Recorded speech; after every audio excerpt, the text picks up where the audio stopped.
지금 우리는 코로나 팬데믹 전과 후로 나눠질 만큼 큰 격변의 시기를 보내고 있습니다. 기존 질서에 대한 성찰을 통해 새로운 세상을 살아갈 안목이 필요한 시기입니다.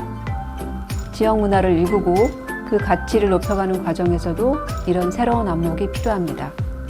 우리 시민들이 지역을 어떤 시선으로 바라보고 어떤 지향점을 가져갈지 세상을 대하는 미학적 태도나 지역 생태 자원에 대한 관심, 공간을 넘어 삶을 바꾸는 마을의 도시 재생 등 다양한 분야의 인문 강좌를 통해 이런 안목들이 모여 문화가 있는 미추홀 문화도시를 꿈꾸는 작은 물거가 되기를 바라는 마음에서 이번 강좌를 준비하였습니다.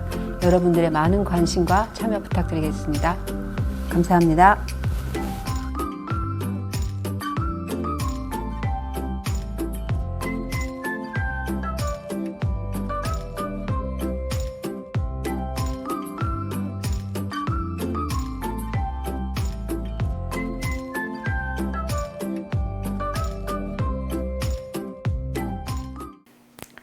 네, 안녕하세요. 오늘 미추홀 시민로드, 미추홀 문화도시를 꿈꾸며 문화시민을 위한 미학, 천하의 잡것이 되어라 첫 번째 강의, 두 번째 시간 시작하도록 하겠습니다. 앞에 부분 강의 어떻게 들으셨는지 좀 궁금해요. 그런데 저도 이 동영상 강의를 좀 진행을 해보니까 이 선생님들 위해서 자료를 어떻게 준비해야 될까라고 하는 것들이 조금 더 챙겨지게 되거든요. 그래서 오늘 진행하면서 이제 제가 더 느꼈던 부분, 이런 부분은 다른 형식으로 좀 필요하겠다라고 하는 것들을 두 번째 강의에서부터는 조금 더 보충하면서 이야기가 좀 진행될 수 있을 것 같아요. 어쨌든 이제 앞부분에서 이제 미학이란 뭔가, 그리고 미학이 그렇게 그냥 철학으로 동떨어져 있는 학문이 아니라 우리의 몸, 자신의 몸을 기초로 해서 감각, 느낌, 분위기, 이 일체를 만들어내는 운동과 관련된 학문이다라고 하는 것으로 이야기를 좀 하면서요. 결국에 이제 각각의 몸과 몸이 어떤 운동을 일으킬 것인가, 그리고 그 운동 중에서도 각 몸들이 가지고 있는 빛에 이렇게 딱 눈뜨는 활동, 이것이 미학이 취할 수 있는, 미학이 추구할 수 있는 굉장히 중요한 첫 번째 실천이다 라고 하는 것을 강조를 했습니다. 그래서 그렇게 각각의 존재에 숨겨져 있는 빛을, 아니면 숨겨져 있지 않을 수도 있어요. 막 이렇게 벌써 반짝반짝하게 막 빛나고 있을 수도 있습니다. 각 돌이든 나무든 사람이든 동물이든 몸을 가지고 있는 모든 개체라고 한다면 어머, 쟤는 어떻게 저렇게 매력적이지? 라고 보이는 그 반짝반짝한 부분을 보는 활동, 거기에 매료되는 인간의 운동, 이것을 에로스라고 하는 개념을 통해서 한번 살펴보도록 하겠습니다. 자료를 보면서 이야기를 좀 나눠보도록 할게요. 일단 에로스라고 하는 것은 사랑이라고도 표현하기도 하고, 그 다음에 그냥 에로스라고 하는 말 자체로도 표현하기도 하는데, 결국에 이제 그리스 신화를 한번 생각해 보는 것도 좋을 것 같아요. 이제 항상 에로스는 어떤 또 신화적 인물과 많이 같이 다니나요? 일종의 아프로디테. 그러니까 아프로디테의 아들이 이제 에로스이죠. 자식이 에로스로도 이야기가 많이 되죠. 이제 물론 다른 여러 신화에서는 또 달리 서술되는 부분도 있지만, 그러니까 이 사랑과 아름다움은 늘 이렇게 같이 다니는 그런 모습으로 그려지기도 합니다. 그래서 너에게서 보이는 빛, 너에게서 보이는 일종의 아름다움, 너에게서 보이는 생명력, 매력이라고 하는 것을 딱 직관할 수 있는, 감지할 수 있는 능력, 그것으로서의 에로스 개념을 슬라이드를 보면서 마저 더 설명하도록 할게요. 사실 에로스라고 하는 이 활동에 대해서 참 여러 사상가들이 이야기를 하고 있기도 한데, 오늘은 플라톤 이야기를 좀 가지고 와봤습니다.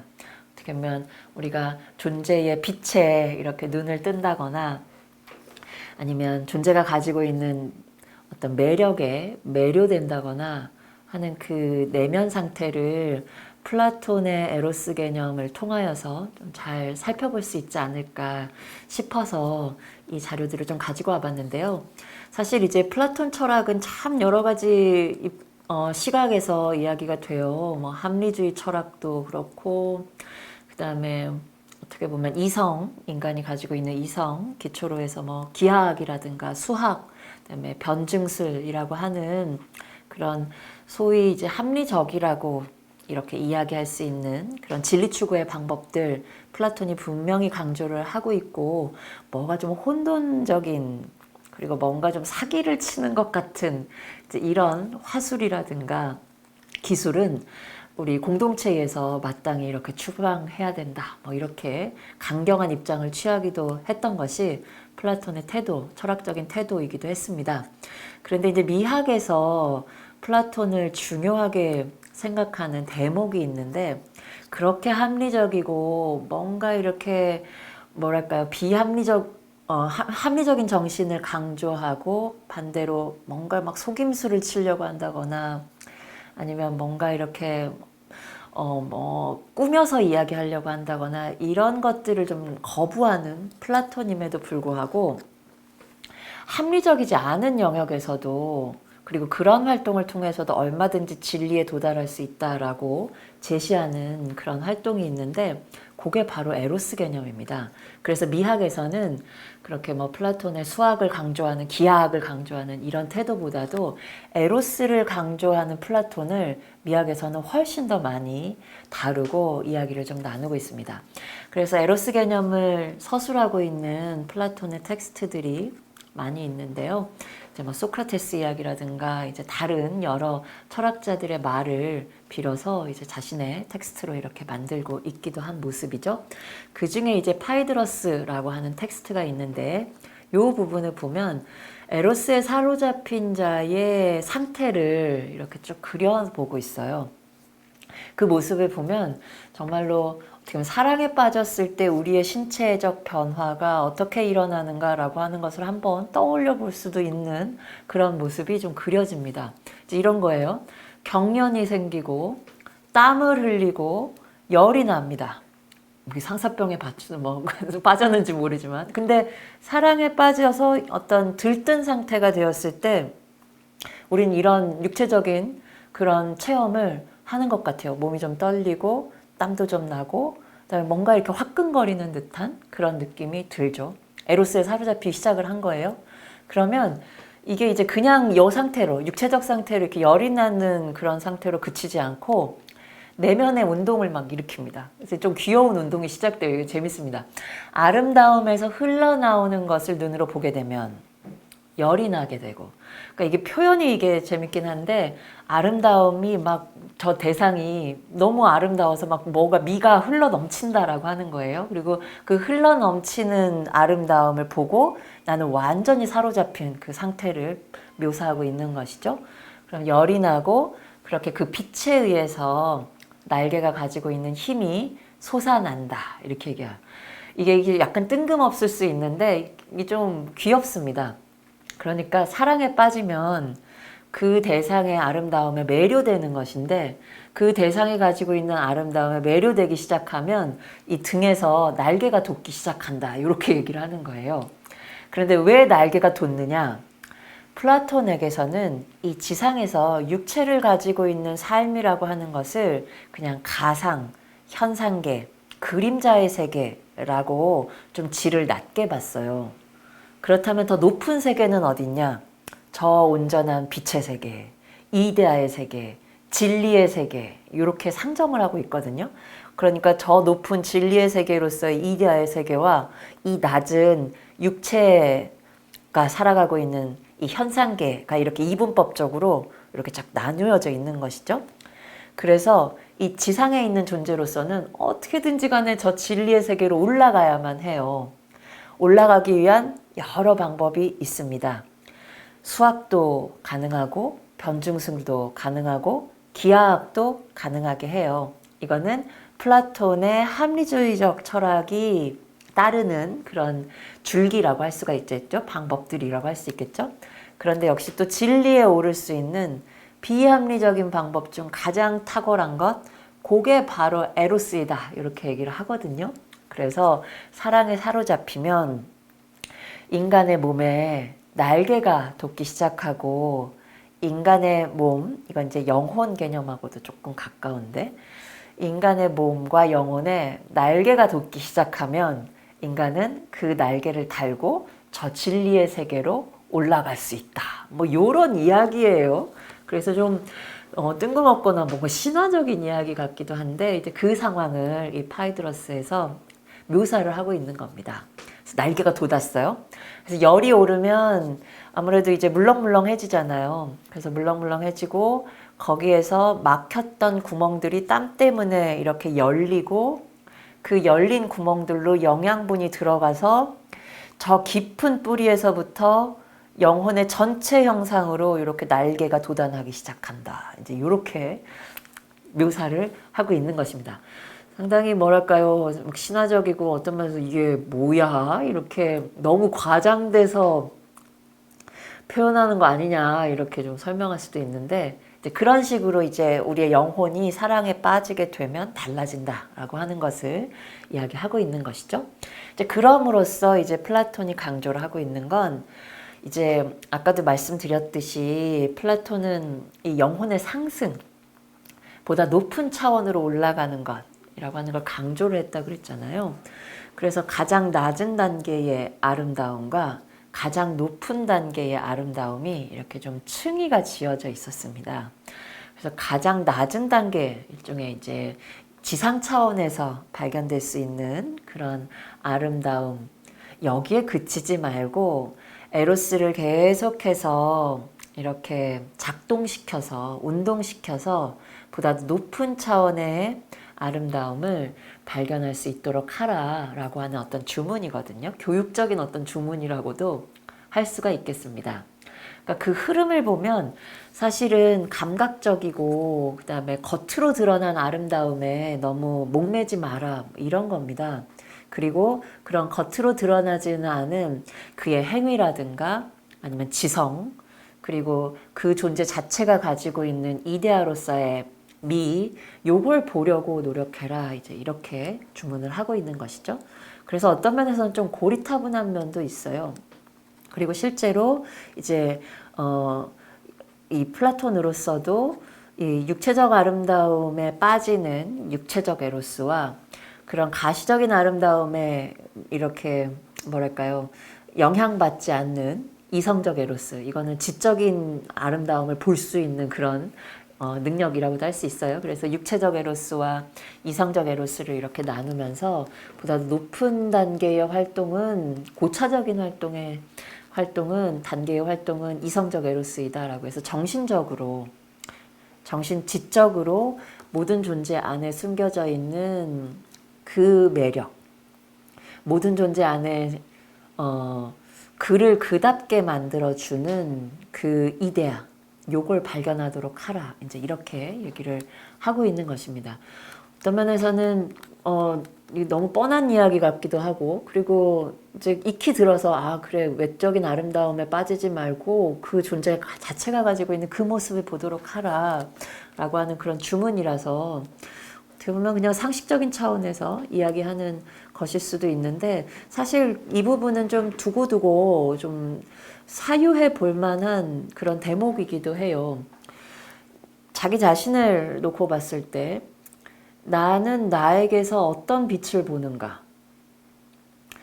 나는 저 사람의 모습에서 겉으로 드러난 모습 말고 그 안에 숨겨져 있는 진짜 모습을 무엇으로 보고 있는가? 이제 이렇게 되면 삶의 결이라고 하는 것이 이렇게 확 넓어지고 다양한 층위가 생기는 것이잖아요. 단순해지는 것이 아니라. 그런데 이제 우리의 어떤 시각활동이라고 하는 것을 보면, 특히 현대의 시각활동이라고 하는 것을 보면 일단은 표피적인 차원에서 멈추는 경우가 상당히 많습니다. 그게 나쁘지는 않아요. 틀렸다라고 얘기할 수는 없습니다. 그냥 보고 좋다라고 하는 것으로 끝나도 뭐 크게 문제될 것은 없어요. 그런데 너무 단순해진다라고 하는 것이죠. 그것 외에도 다른 층위들이 얼마든지 있을 수 있는데 그것을 볼 수 있는, 보려고 하는 노력 같은 것들이 추가로 진행되지가 않으면 우리의 삶 자체가 그냥 요 표피적인 단층적인 차원에서 그냥 끝나버리게 되는 그런 경우가 많이 있다라고 하는 겁니다. 그리고 실제로 우리가 한 대상과 관계를 맺는다, 한 대상과 어떠한 삶을 같이 살아간다 라고 한다면 실제로 표피적인 차원에서 경험이 이루어진다라고 하는 것만 가지고는 서사가 되지가 않죠. 이야기가 잘 쓰여지질 않습니다. 물론 이제 그걸 기법으로 내러티브를 만들어낼 수는 있기는 하겠지만 그 이야기 층위 안에 숨겨져 있는 여러 층위들을 발견을 할 수가 있는데 이제 그것을 발견할 수 있는 그냥 겉으로 드러난 아름다움 이것에만 한정되는 것이 아니라 점차 깊이 있게 들어가는 그 과정으로서의 에로스를 강조하고 있는 것이 플라톤의 향연과 파이드러스 등에서 등장하는 그런 에로스의 내용이라고 할 수가 있겠습니다.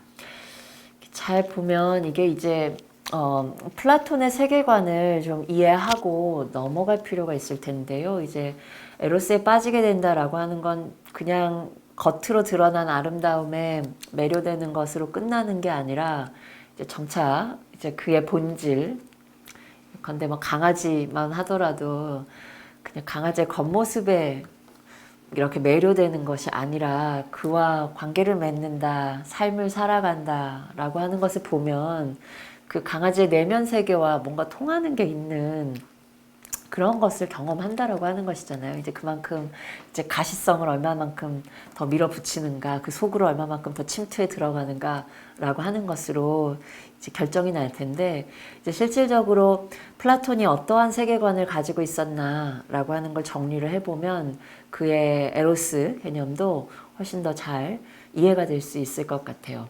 이제 이게 기본적으로 이제 플라톤의 동굴의 비유라고 하는 요 말로 정리될 수 있는 어떤 그림인데요. 플라톤의 기본적인 세계관, 플라톤은 인간이 존재하고 있는 삶의 세계의 모습을 이렇게 구성하고 있구나라고 하는 걸 이게 시각적으로 그려본 그런 모습입니다. 일단 크게 모아서 동굴 안의 세계와 동굴 바깥의 세계가 있습니다. 동굴 바깥의 세계는 환한 빛이 비치는 세계예요. 동굴 안의 세계는 그렇지 않은 어둠의 세계라고 얘기할 수 있겠죠. 이제 동굴 밖의 빛의 세계는 이데아의 세계로 그 자체 진리의 세계라고 얘기를 할 수가 있어요. 그런데 이제 이 동굴은 굉장히 좀 독특한 구조를 갖고 있어요. 동굴과 동굴 밖으로 이렇게 연결되는 구멍이 이렇게 뚫려 있고 맨 앞에 보시면 이제 하얀색으로 이렇게 앉아 있는 사람들이 보이잖아요. 이게 이제 수인들이라고 해서 갇혀 있는 사람들이라고 표현을 하고 있습니다. 이 갇혀 있는 사람들이 지금 우리가 이 현상계에서 몸을 가지고 있는 사람들이 삶의 모습을, 살아가는 모습을 이렇게 표현을 한 것입니다. 다리도 묶여 있고 고개도 묶여 있어서 앞만 볼 수가 있어요. 그런데 이 동굴의 구조가 좀 독특하다고 그랬잖아요. 이 동굴은 이제 중간 그 사람, 묶여있는 사람들의 뒤편으로 어떤 단이 만들어져 있는데 이 단으로 가끔 가다가 동굴 바깥에 있는 사람들이 동굴 안으로 들어와서 동굴 바깥의 사물들을 불을 피워놓고 그 앞에서 이렇게 보여줍니다. 그렇게 되면 불 앞에서 사람들이 이렇게 뭔가 사물들을 막 보여주니까 어두운 동굴에 불 앞에서 이렇게 뭔가 사물들을 막 보여주면 그 앞으로 전방에 그림자 쇼가 펼쳐지게 되겠죠. 그러면 밑에 앉아있는 사람들은 뒤를 돌아다 볼 수 없기 때문에 무슨 일이 일어나고 있는지를 정확하게 알지 못한 채로 뭔가 쇼가 그림자 모습이 보이는구나, 이런 모습이 보이는구나 라고 하는 것을 감상을 하는 것이에요. 이게 이 그림자를 본다라고 하는 게 이제 우리 이 현상계에서 우리 육체를 가지고 몸을 가지고 있는 사람들이 경험하는 바, 일체라고 할 수가 있겠습니다. 그래서 1차적으로 플라톤에게서는 이 이분법적인 이 세계관의 구조가 나뉘어져요. 진리로서의 이데아의 세계와 일종의 그림자의 세계로서의 이 현상계라고 하는 것이 나뉘어지고 이데아의 세계에 비해서 현상계는 그림자이니까 진짜 모습이 아니잖아요. 그만큼 격이 떨어지는, 질이 떨어지는 그런 세계라고 일차적으로 보고 있는 것이죠. 근데 이제 굉장히 재밌는 게 이 중에 갇혀있는 사람 중에 한 명이 무슨 이유인지는 모르게, 설명이 잘 안 돼요. 무슨 이유 있는지 모르게 자기가 갇혀있다라고 하는 사실을 깨닫게 됩니다. 그리고 나서 묶여있던 이 줄을 풀고 어두운 동굴에서 이제 두리번거리기 시작을 해요. 그리고 이제 두리번거리기 시작하면 어두운 동굴에서 저 위에 끝에 이제 밝게 빛나는 빛이 이렇게 비쳐 있기 때문에 인간이 이제 본능적으로 그 빛을 찾아서 쭉 올라간다. 일종의 상승을 하는 것이죠. 그렇게 해서 이제 상승을 한 끝에 그 사람은 마침내 이제 동굴 바깥으로 나가게 되고 진리를 경험하게 된다. 진리를 맞이하게 된다. 이데아의 세계를 경험하게 된다. 이렇게 얘기를 하죠. 그런데 이제 어두운 데 있다가 갑자기 밖으로 나가면 이제 눈이 멀기 때문에 진리를 본 사람은 감각의 눈을 잃기도 한다. 뭐 이렇게 표현하고 있기도 하죠. 이게 이 현상계에서 진리의 세계로 어떻게 상승해 가는가라고 하는 것이 플라톤 철학에서 굉장히 다이나믹하고 그리고 아주 중요하게 언급이 되는 하나의 운동성이라고 할 수가 있겠습니다. 그런데 이제 올라간 것으로 끝나는 게 아니라 또 재밌는 게 이데아 세계로 나갔던 사람이 무슨 이유인지는 모르게 다시 또 동굴 안으로 들어와서 밑으로 내려가요. 그래서 내려가서 묶여있는 사람들한테 이야기를 합니다. 야, 지금 저 눈앞에 보이는 그림자 쇼가 진짜 모습이 아니라 그냥 하나의 가짜 이미지야. 가짜야. 다 이거 거짓이야. 이렇게 얘기를 한다는 거죠. 그런데 자기가 묶여있다라고 하는 사실도 모르는 사람들은 한 번도 그거에 대해서 의심을 품어보지 못한 사람들은 그 이야기를 듣게 되면 무슨 헛소리를 하는 거냐, 무슨 미친 소리를 하는 거냐, 이제 이렇게 생각한다는 것이죠. 그래서 진리의 언어는 때로는 미친 자의 헛소리처럼 들리기도 한다. 이제 이런 표현들도 이제 많이 나오기도 합니다.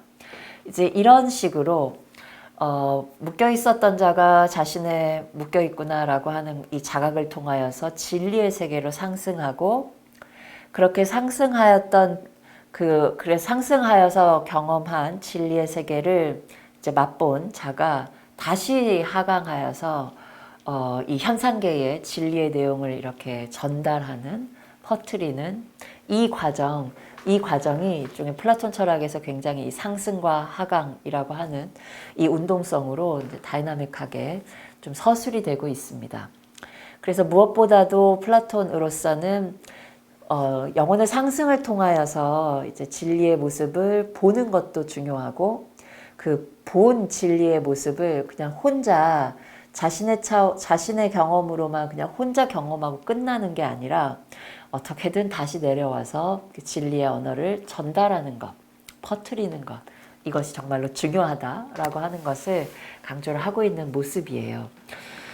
그랬을 때 그런데 이제 플라톤으로서는 그렇게 진리의 세계와 이 현상계라고 하는 것을 이렇게 좀 탁 동떨어져서 놓고 보고 있기 때문에 그리고 아까도 이야기했듯이 이제 현상계 자체, 진리, 이 몸을 가지고 살아가는 이 삶의 모습을 이제 거짓의 세계, 어떻게 뭐 그림자의 세계 이렇게 격을 좀 낮춰서 보고 있기 때문에 어떤 면에서는 좀 한계가 있죠. 특히 미학에서 몸을 강조하고 몸의 중요성을 강조하고 있는 그런 미학의 입장에서는 플라톤의 그러한 이분법적 시각이 그렇게 완전하게 막 이렇게 싹 들어오지는 않는 그런 모습입니다. 실질적으로 우리 몸이 가지고 있는 가치, 그리고 몸 안에서 일어나고 있는 여러 운동들의 의미라고 하는 것들을 보다 더 좀 섬세하게 바라볼 필요가 있지 않을까라고 생각이 드는데 그 어떤 높은 단계의 아름다움이 있다면 몸 차원의 아름다움도 있다. 그리고 이 양자의 연결이라고 하는 것은 굉장히 유기적으로 연결되어서 각 단계의 아름다움이라고 하는 것이 발견된다라고 하는 걸 이야기한 또 다른 철학자가 있는데요. 그게 이제 플로티노스라고 같은 철학자에게서 발견이 된다. 이제 플로티노스는 플라톤하고 이름이 좀 비슷하긴 하죠. 그런데 이제 플라톤보다는 훨씬 나중에 활동을 한 그런 철학자입니다. 영어로 플로틴이라고도 표현하고요. 이제 로마식으로는 뭐 플로티누스, 플로티노스 이제 등등으로 표현을 하고 있기도 해요. 어쨌든 플로티노스는 이 사람은 좀 이제 중세 시작하기 전에 1세기 내지는 2세기 정도에 이제 활동을 했던 철학자인데요. 좀 특이합니다. 그리고 이 사람을 철학자라고 얘기해야 될지 종교적 수행자라고 얘기해야 될지 좀 애매한 부분도 있어요. 그게 조금 이렇게 겹쳐요. 어쨌든 이 사람이 가지고 있는 특징이라고 한다면 사실 플로티노스야말로 최초의 미학자이다 이렇게 표현하는 말도 있거든요. 실질적으로 이제 미학이라고 하는 학문이 18세기에 생겼기 때문에 그 이전에는 미학자조차가 없었겠죠. 그런데 이제 플로티노스는 존재하고 있는 모든 개체들, 인간이든 돌이든 나무이든 어떤 종류의 개체이든지 간에 모두 다 그 자체로는 아름다움이고 그것은 바로 그가 빛나고 있는 존재이기 때문이다. 이제 이렇게 이야기를 하는 이제 대표적인 철학자이기도 하거든요. 그래서 존재의 근거 그리고 존재하고 있는 바의 내용을 미 그 자체로 서술을 하고 있다라는 점에서 미학이라고 하는 말이 없었을 때 활동을 했던 철학자임에도 불구하고 최초의 미학자이다라고 하는 타이틀을 부여하는 이론가들도 있습니다. 이제 그에게서는 이제 아름다움이라고 하는 것이 굉장히 중요했는데 이제 이런 식이에요.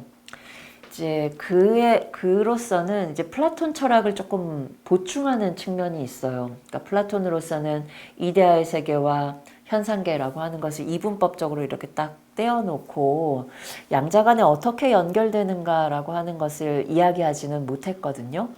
그래서 그냥 단순히 현상계는 이데아의 세계에 비해서 좀 그야말로 그냥 열악한 것, 가짜의 세계 이렇게만 이해되고 있는데 둘 간의 연결, 두 세계 간의 연결이라고 하는 것을 그려본다면 그냥 단순히 동떨어져 있거나 아니면 열악한 것이라고 하는 것으로 끝나는 게 아니라 어떻게 보다 더 유기적으로 높은 차원과 낮은 차원이 하나로 연결되는지 그래서 어떤 면에서는 굳이 이 높은 것과 낮은 것이라고 하는 것의 이 위계를 굳이 따질 필요가 없는 이런 상태로도 생각을 해볼 수 있는 지점들이 생기기 때문에 이 연결성이라고 하는 것은 굉장히 중요한데 각 단계 간의 연결이라고 하는 것을 보여주고 있다는 점에서 플로티노스는 플라톤을 좀 이렇게 보강하는 그런 학자이기도 합니다. 그의 내용을 보면 그러니까 모든 존재는 플라톤식으로 얘기하면 이제 뭐 이데아에서부터 출발한다라고 하는데 플로티노스는 일자에서부터 출발한다 이렇게 얘기를 합니다. 그리고 일자는 너무나 충만하여서 이렇게 자신의 일종의 생명력, 빛이라고 하는 것을 이렇게 계속 유출을 하는데 그게 이제 에마나치오라고 하는 말로 이제 유출이라고 하는 말로 표현을 합니다. 일자에서부터 계속 무엇인가를 생산을 해내요. 일자는 뭐 워낙 충만하기 때문에 일자가 뭔지는 몰라요. 명확하게 규정할 수는 없어요. 그런데 대단히 충만한 무엇으로서 무엇인가를 계속 생산하는 그런 능력이라고도 할 수가 있겠습니다. 1차적으로 만들어내는 게 정신이고 그 다음 영혼, 자연, 진료의 단계로 이런 모든 것들을 생산을 해낸다라는 것이죠.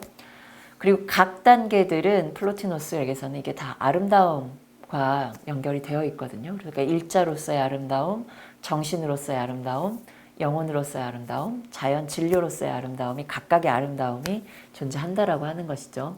이걸 플라톤 체계로 놓고 보자면 그냥 이데아의 세계와 현상계, 그걸 일자와 진료 이렇게 나눌 수가 있을 텐데 그 사이사이를 쭉 채우고 있는 것이 이 플로티노스의 세팅이라고 얘기를 할 수가 있겠습니다.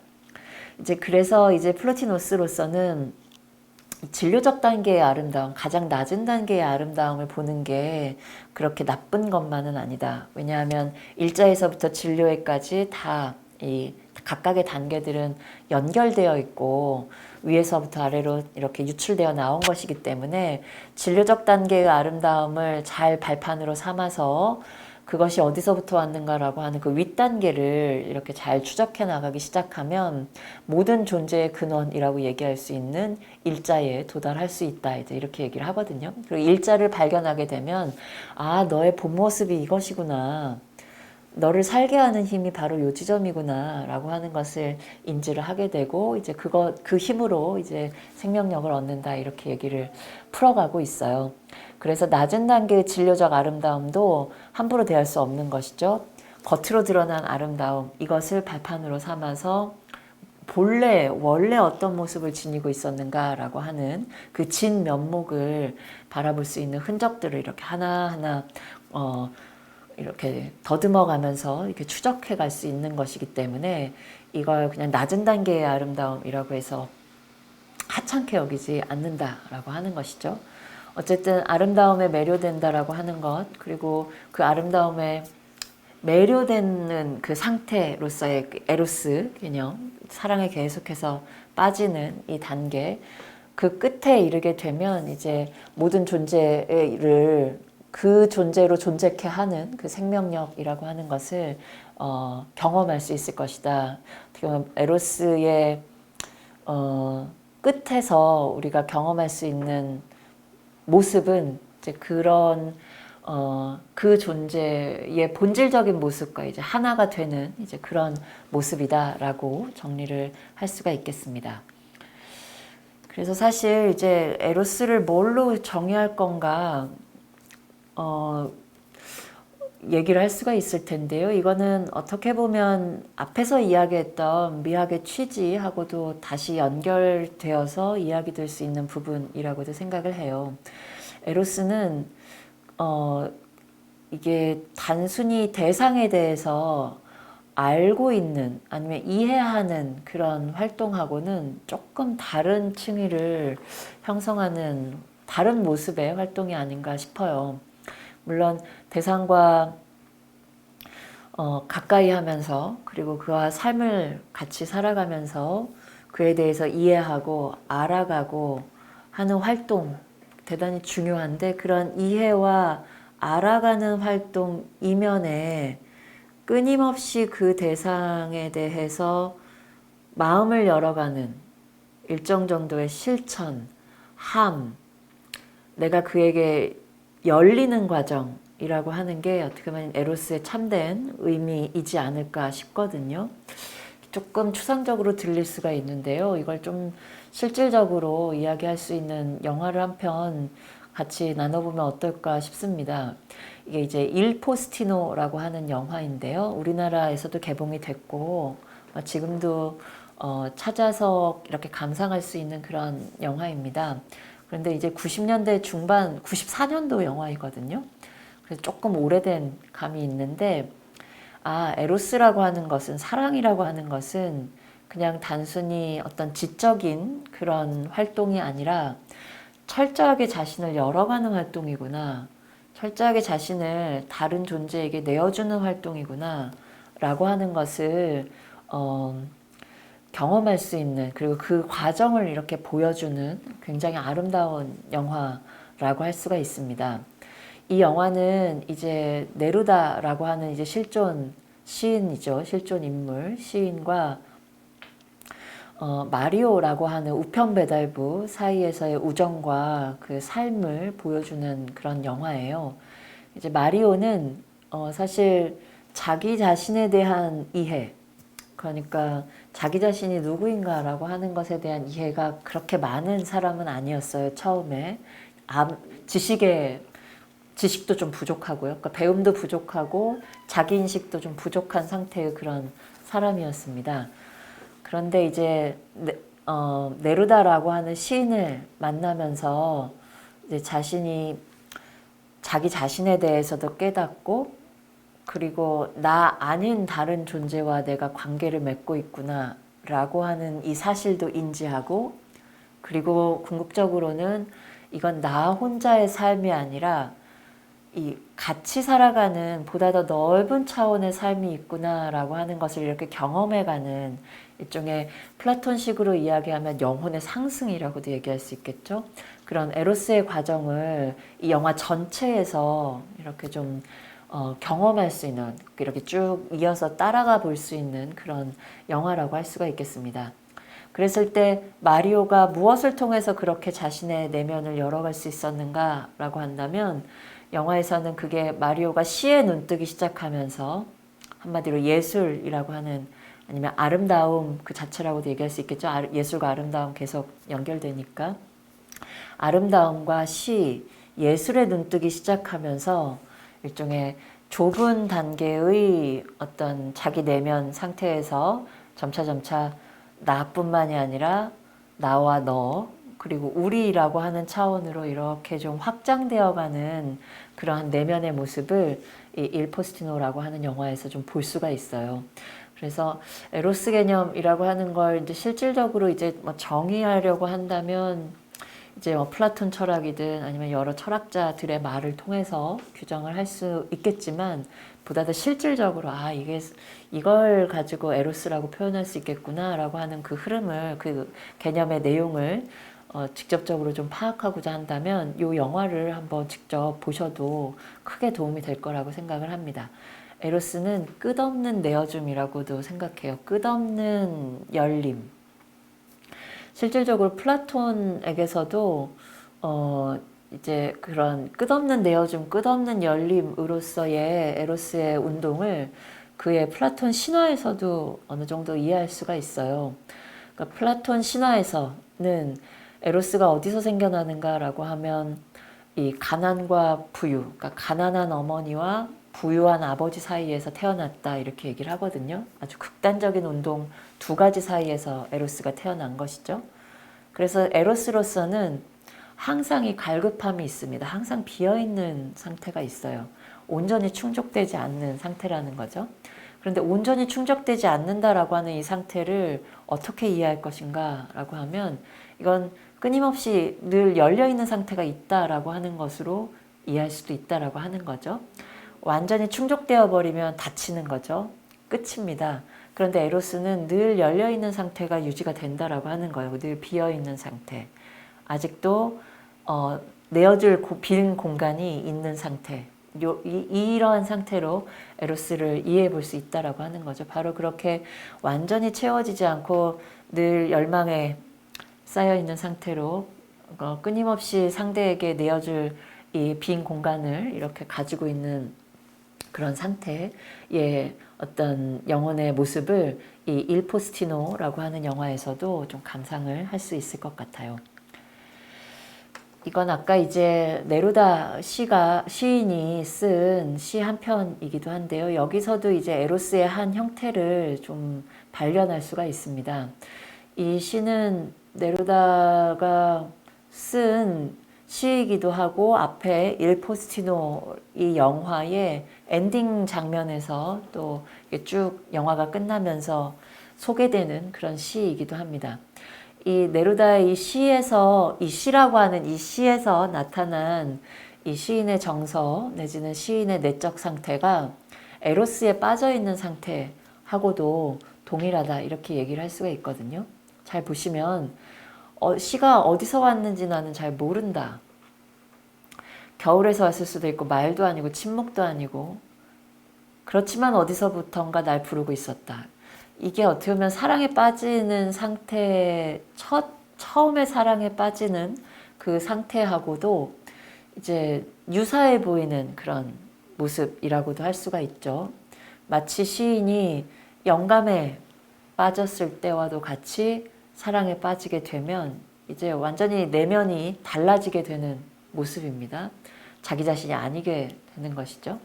그리고 마지막 연애 보면 그래서 티끌만한 존재는 신비를 담고 신비의 형상을 한 별이 가득 뿌려진 거대한 허공에 취해 내 자신이 시면의 일부임을 느꼈다. 별과 함께 떠돌고 가슴은 바람 속에서 멋대로 날뛰었다. 이게 어떻게 보면 에로스의 들린 상태라고 할 수 있겠죠. 아까 플라톤의 파이드러스 경계에서 봤던 그 몸의 상태하고 좀 비슷할 수가 있어요.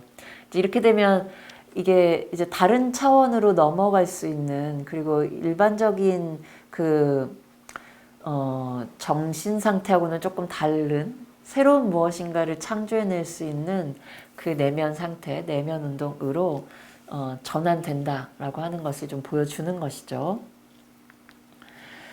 이제 결국에 이제 정리하는 차원에서 이제 에로스가 무엇이냐, 그리고 몸 만들기에서 에로스가 왜 중요한가, 왜 사랑이라고 하는 것이 왜 중요한가라고 하는 것을 보면 이제 레싱이라고 하는 이제 뭐 작가이기도 하고 이론가이기도 한 독일의, 그때 이제 근대 18세기이기는 하죠.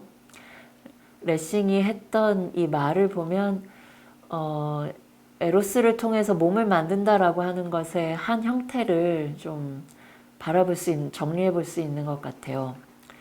이렇게 얘기를 합니다.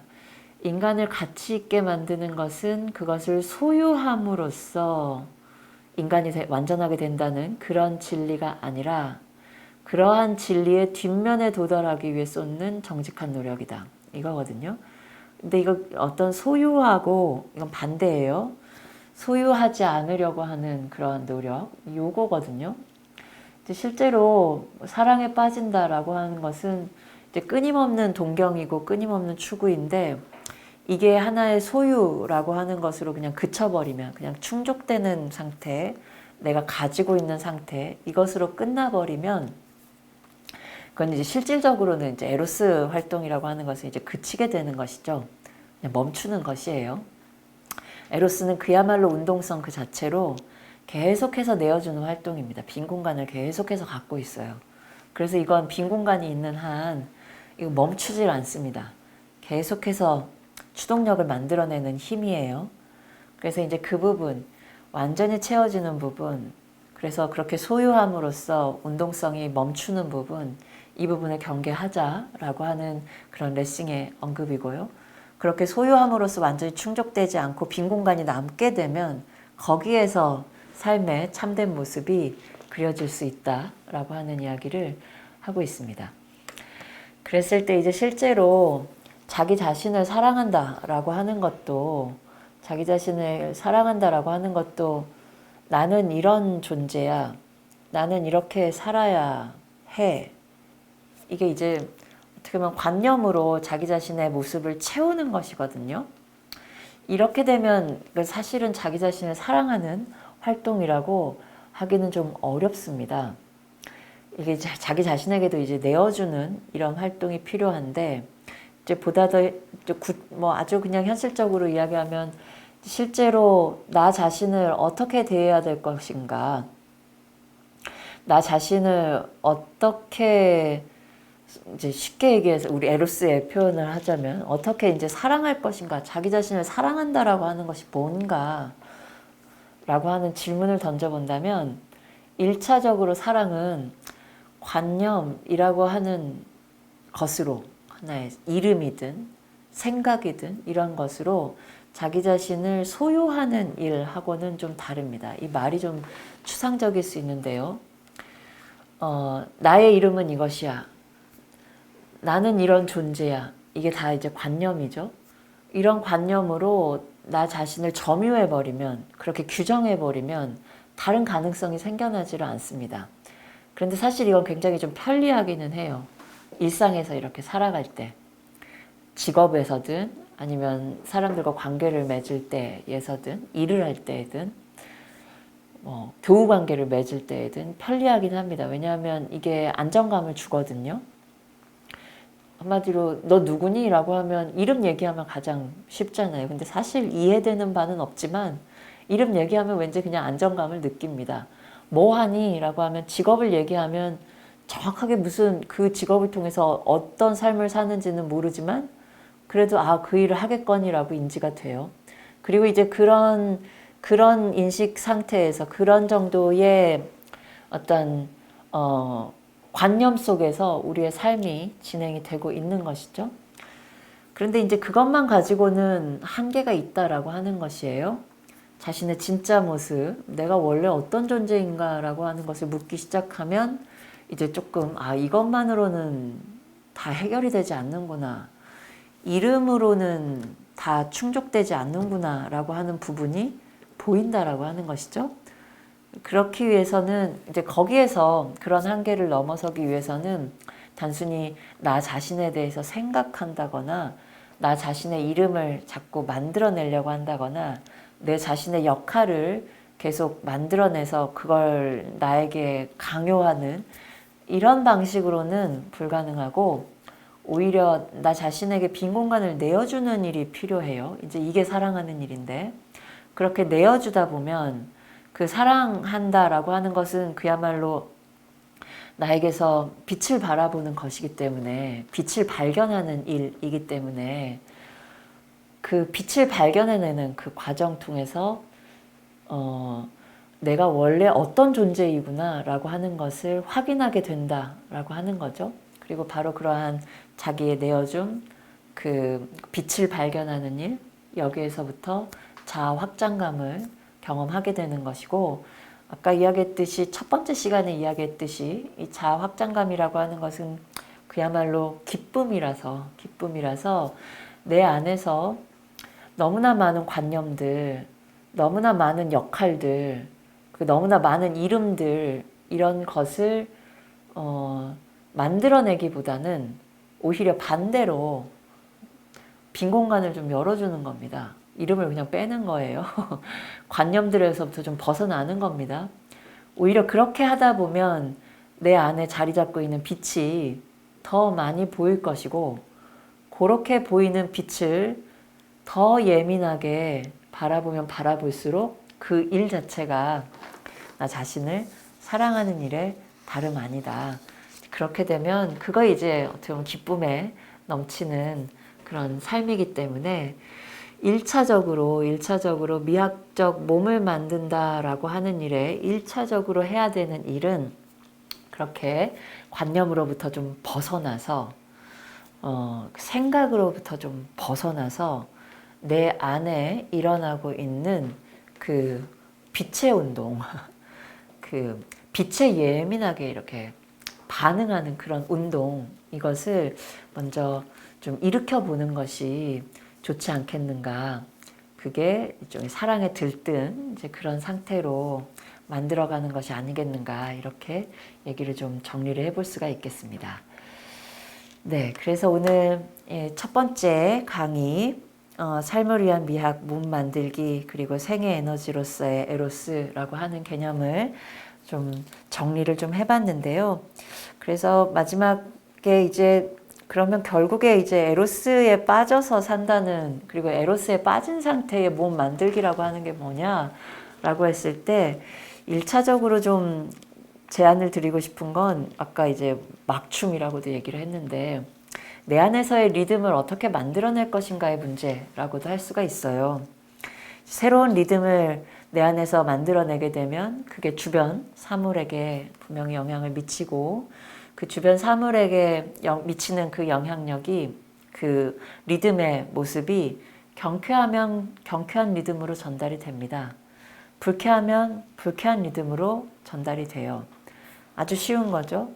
내 주변의 리듬들이 경쾌한 리듬으로 이렇게 짜여지게 되면 그게 바로 이제 생기 넘치는 삶, 아름다운 삶, 그리고 즐거운 삶이라고 얘기할 수 있는 것이죠. 그래서 결국에 내 안에서 일어나고 있는 리듬, 내 안에서 일어나고 있는 운동이라고 하는 걸 얼마나 자아 확장감, 기쁨, 소위 말하는 기쁨이라고 얘기할 수 있는 형태로 만들어낼 것인가 라고 하는 것이 포인트예요. 가장 먼저 생각해야 될 것은 너무 많은 일종의 잡생각, 너무 많은 걱정, 관념들을 만들어내지 말자라고 하는 겁니다. 그렇게 되면 자기 폐쇄적으로 가게 되어서 계속 축소되고 이렇게 뭐랄까요, 자기 안으로 계속 들어가게 되는 그런 모습으로 끝날 수가 있거든요. 그러면 우울감이라든가 아니면 극심한 경우에는 뭐 우울증으로까지도 이렇게 발전할 수 있는 가능성이 있어요. 그렇지 말고 그렇게 생각에 빠지지 말고 오히려 너무 많이 생각에 빠진다라고 하면 몸을 이렇게 좀 흔들면서 막춤이라도 좀 추게 되면 그게 우리 안에 몸의 리듬을 바꾸어 놓거든요.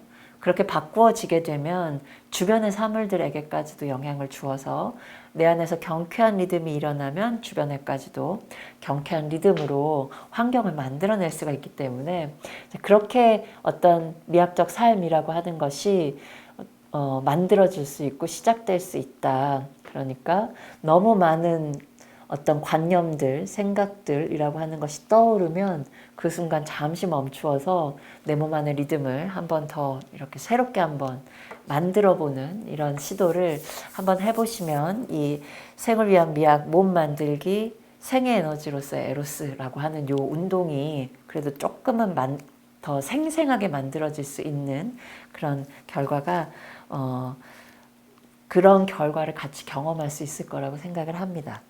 그래서 이번 첫 번째에서는 이제 내 안에서 어떻게 그 에로스 운동을 일으킬 것인가 라고 하는 주제로 이야기를 좀 나누어 봤다면 두 번째 시간에는 실질적으로 나 아닌 다른 존재와 어떤 방식으로 대화를 나누는 것이 그런 보다 더 이렇게 생기 넘치는 그런 삶, 미학적 삶을 만들 수 있는 방법인가 라고 해서 대화의 기술이라고 하는 것을 좀 더 들여다보도록 하겠습니다. 네. 질문이 있으시면 언제든 댓글이나 메일로 말씀 주시고요. 첫 번째 시간은 이렇게 마무리하도록 하겠습니다. 고맙습니다.